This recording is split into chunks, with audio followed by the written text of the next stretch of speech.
Bonjour à tous et à toutes et bienvenue à notre rendez-vous quotidien consacré à la méditation de la parole de Dieu. En ce 15 novembre 2021, nous sommes en Luc au chapitre 18, versets 35 à 43. Plusieurs fois dans les évangiles, nous trouvons des personnes à la fois persistantes, persévérantes. Nous en avons un exemple dans l'évangile de ce jour, l'aveugle de Jéricho. Installez-vous bien, c'est parti pour cette édition de la halte spirituelle pour la journée.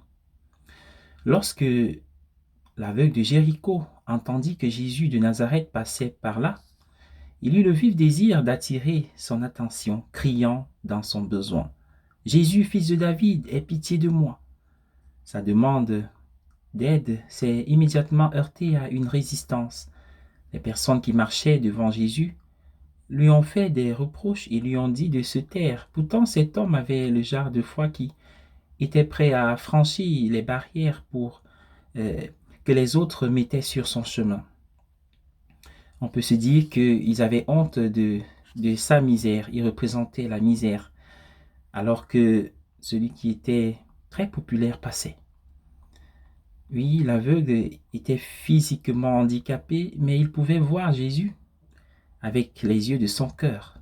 Il l'a reconnu comme le messager de Dieu.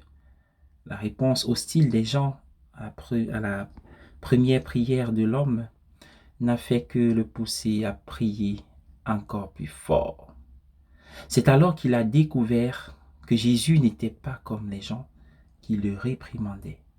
Jésus s'est arrêté de marcher lorsqu'il a entendu le mendiant aveugle et s'est adressé à lui d'une manière très personnelle et respectueuse. Que veux-tu que je fasse pour toi?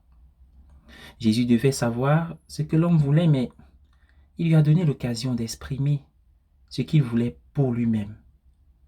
Que je vois à nouveau la foi persistante de l'homme, persévérante de l'homme, a créé une ouverture pour que Jésus le guérisse. Une fois guéri, l'homme a exprimé sa foi en suivant Jésus tout en louant Dieu. Voici l'un des personnages mineurs de l'Évangile qui peut être une véritable source d'inspiration pour nous. Il nous montre le type de foi dont nous avons tous besoin aujourd'hui. Une foi qui est prête à briser les barrières que les autres placent sur notre chemin. Son histoire nous montre également qu'une telle foi persévérante sera reconnue par le Seigneur qui y répondra généreusement. Bonne journée à tous et à chacun et excellente semaine dans le Seigneur.